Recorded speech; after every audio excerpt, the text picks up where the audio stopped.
Bismillahirrahmanirrahim. Assalamualaikum warahmatullahi wabarakatuh. Teman-teman, kembali lagi bersama kami di Ngopi Channel, channel yang selalu mengedukasi masyarakat Indonesia. Oke, di malam hari ini kita akan membahas pertanyaan dari salah seorang kawan. Dia seorang pemuda dan baru saja berumah tangga, menanyakan bagaimana sih pandangan Islam terhadap game online. Oke teman-teman, ketika kita berbicara tentang masalah game, maka secara asalnya adalah mubah-mubah saja, boleh-boleh saja. Hanya saja di dalam syariat Islam itu, hukum itu bisa berubah. Contoh misalkan sholat sunnah, sholat sunnah 2 rakaat itu hukumnya sunnah, tetapi ketika dilaksanakan di waktu yang telah diharamkan, maka menjadi haram. Begitupun dengan masalah permainan game. Game itu boleh-boleh saja karena sejenis hiburan. Ya tidak jauh berbeda dengan hukum musik ya. Artinya apa? Artinya memang game itu selama tidak mengandung mudorot, maka ketika kita mempermainkannya atau ketika kita memainkannya, maka tidak menjadikan diri kita berdosa di hadapan Allah Subhanahu wa taala.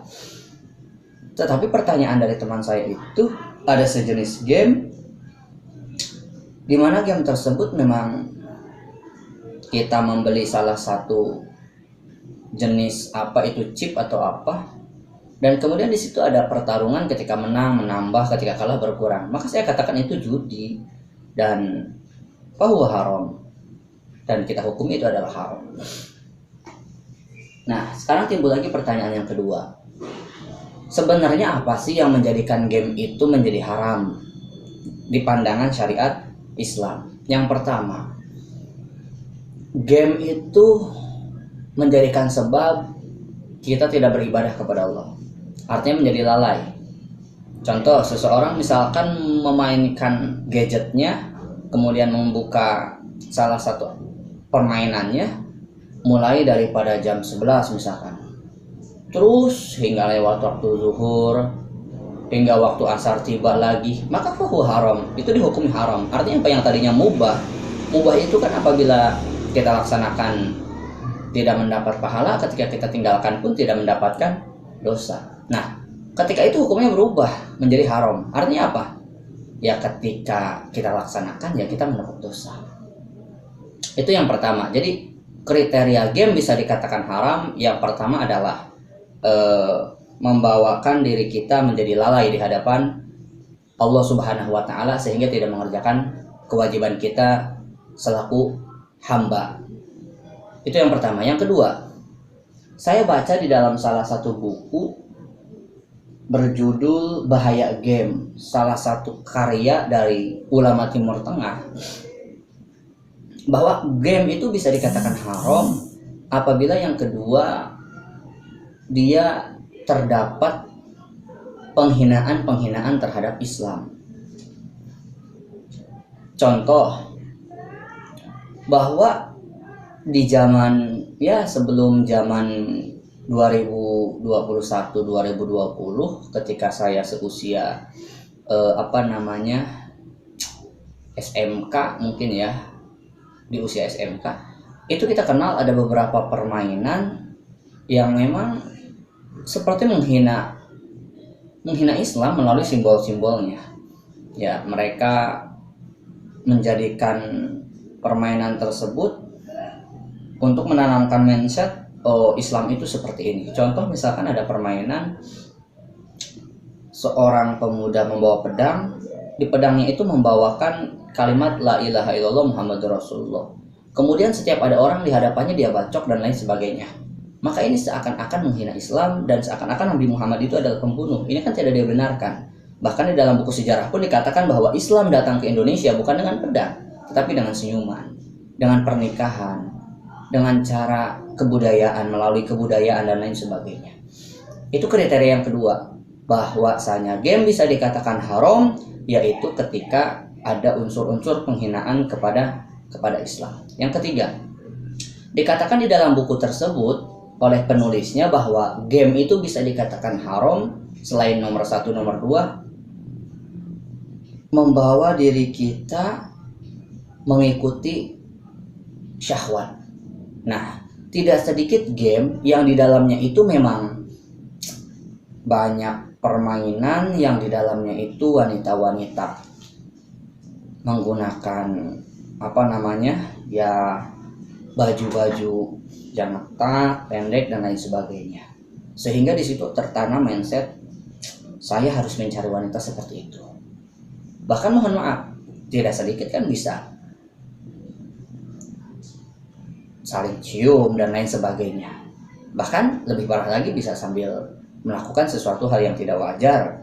Dan itu saya katakan setuju bahwa game yang tadinya mubah menjadi haram. Artinya apa? Artinya dengan kriteria yang ketiga tersebut ya, menjadikan nafsu kita bergairah, maka di dalam kaidah itu sesuatu yang mengarahkan kepada yang haram maka menjadi haram. Artinya apa? Artinya kriteria yang nomor pertama, kedua, ketiga tadi itulah yang menjadikan sebab permainan game menjadi haram di hadapan syariat Islam. This is okay, tidak ada larangan untuk bermain game. Ya, selama tidak ada kriteria nomor 1 yang di dalamnya ada sesuatu yang dilanggar, seperti misalkan adanya judi. Kemudian kriteria yang kedua menghina ajaran Islam. Yang ketiga itu membawa diri kita menjadi nafsunya bertambah, maka itu menjadi haram. Ya, apalagi yang saya kenal ada game yang dikenal dengan istilah game domino. Di situ ada pembelian, kemudian kita bertarung, ketika menang kita bertambah, ketika kalah kita berkurang. Maka setiap permainan yang ada taruhannya, maka fahuwa haram, maka itu adalah hukumnya haram dan dilarang oleh syariat Islam. Makanya wajar kenapa si Imam Abu Hanifah mengatakan catur itu haram. Ya, karena dengan bermain catur orang akan duduk bersantai, berlambat-lambat menghabiskan waktunya tanpa memikirkan panggilan adzan dan lain sebagainya. Itu alasan daripada Abu Hanifah. Adapun hukum asalnya tetap semuanya adalah mubah. Mubah itu tadi di dalam kitab Mabadiul Fiqh, ketika dilaksanakan tidak mendapatkan pahala, ketika ditinggalkan pun tidak mendapat dosa.